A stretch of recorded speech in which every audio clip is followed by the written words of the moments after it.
this is my review of that time I got reincarnated as a slime.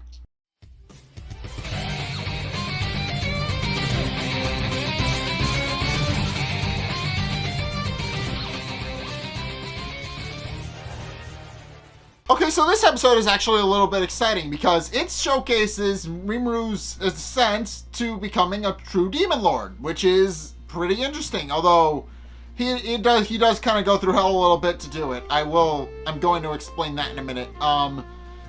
So it starts off with Rimuru continuing his meeting with all of his followers and subordinates and Mulan. At which point Mulan remarks that she's been a puppet of Demon Lord Clayman's thanks to his special skill. His unique skill enables him to basically rip out a person's heart and control them like a puppet. And case in point, he's called the Marionette Master for a reason.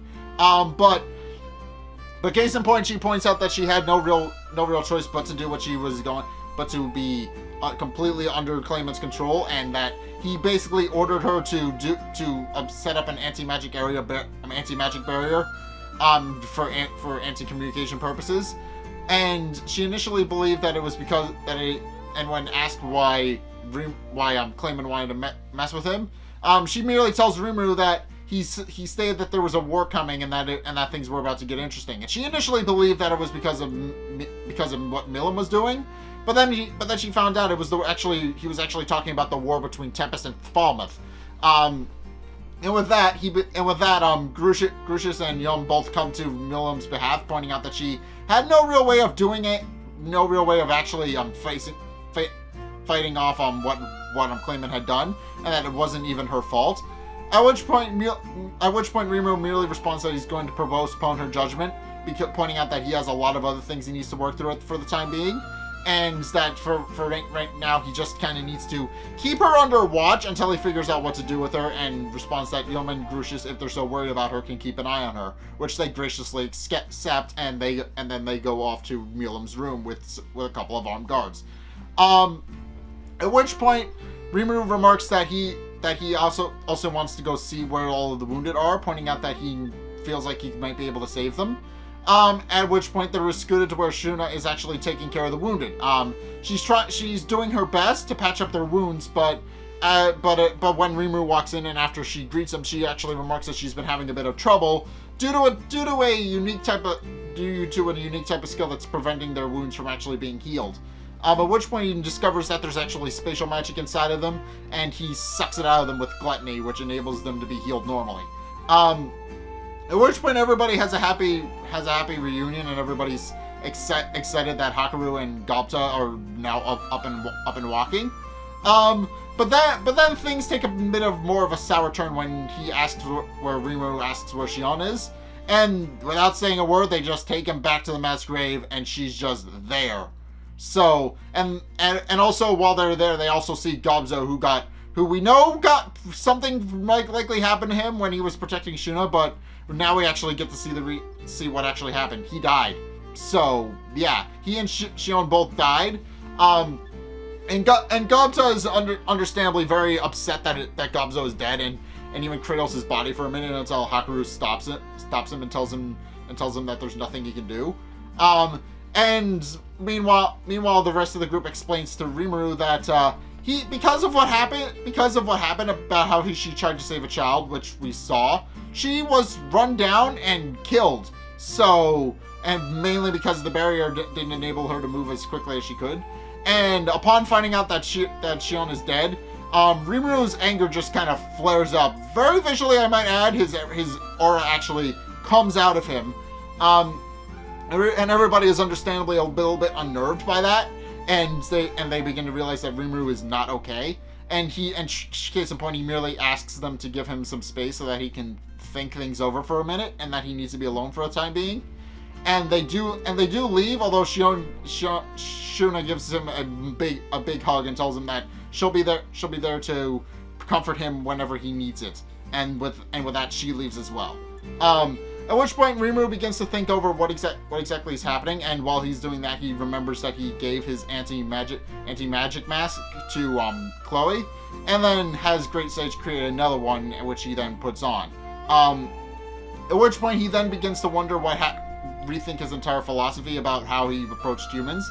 And it's a very touching scene where he's kind of asking a bunch of rhetorical questions, and Great Sage just can't theoretically answer them. At which point he begins to think things over and tries to figure out what the best course of action is. And wonders if he should take down the Great Barrier, but then decides against it at least for now. At which point Eren and her party, if you guys remember, they were in like the first couple of episodes, but Eren and her party show up at Rimuru's request, and he eventually meanwhile as they're doing that, Rimuru has actually been looking through ways on how to revive the dead, and upon discovering that there actually is no way to actually do it, decides that the best way he could handle this situation is to use gluttony to absorb them all into his body so that they rest within him instead of them just decomposing and turning back into magicules. But as he's about to do that, Eren and her party actually show up and stop Rimuru, pointing out that there's a chance that they may be able to save them, and then reveals herself to actually be an elf. As it turns out, Eren's been an elf this whole time, and well, she then proceeds to tell Rimuru a story that's been passed down in her dynasty from generation to generation, well,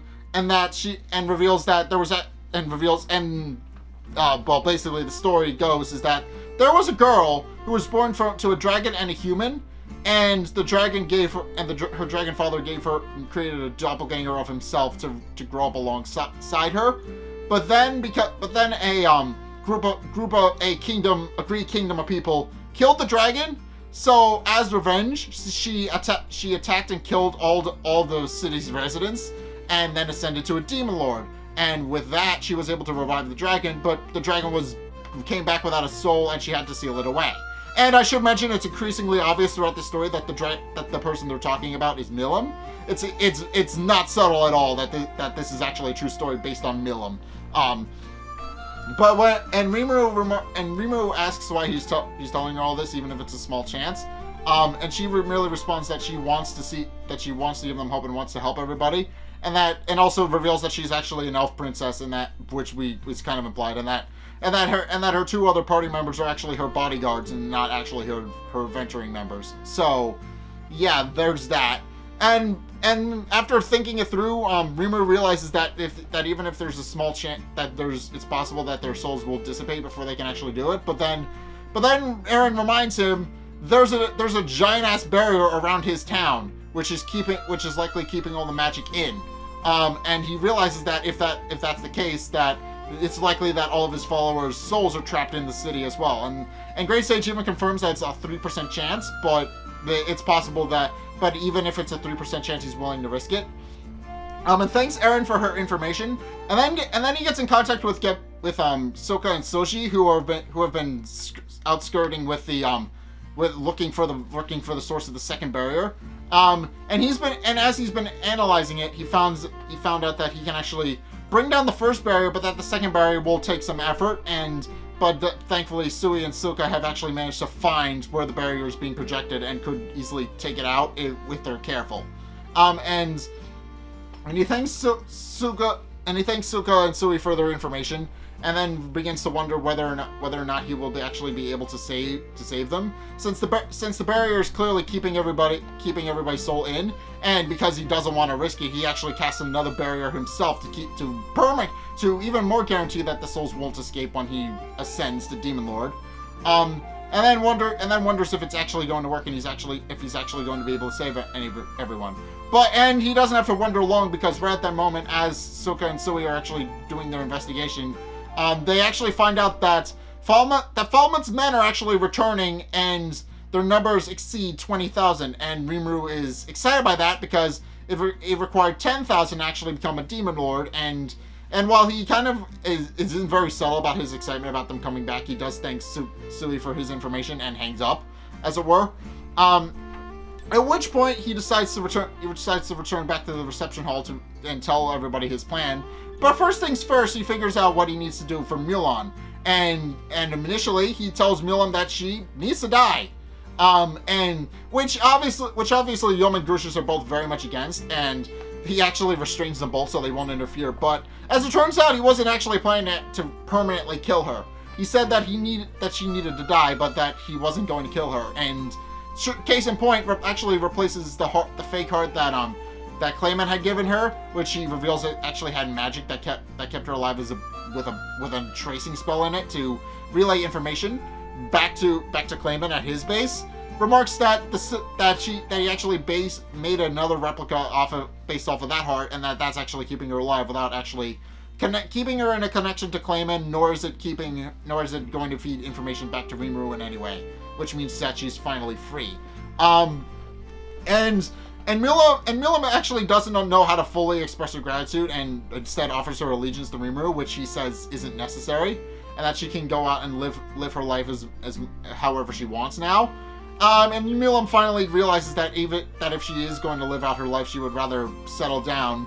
And it's remarked that and she immediately remarks that she was mainly talking about Yum, though Grucius remarks that he's going to be there since Yum is most likely only going to live for 100 years or so, and that'll be his chance to swoop in and to sweep Milam off her feet, which causes Yom and Grucius to get into a bit of a wrestling match as they give each other noogies and stuff like that. But at which point Rimuru reveals the rest of his plan, that he's actually planning to wipe out the kingdom of Falmouth and all of Falmouth's leadership as well, and that when he successfully does that, he wants Yum to take over as the king of Falmouth, which Yum is initially skeptical about it and a little bit surprised at first, but after realizing that Rimuru would only trust that solution to him and only him, he decides to valiantly accept, and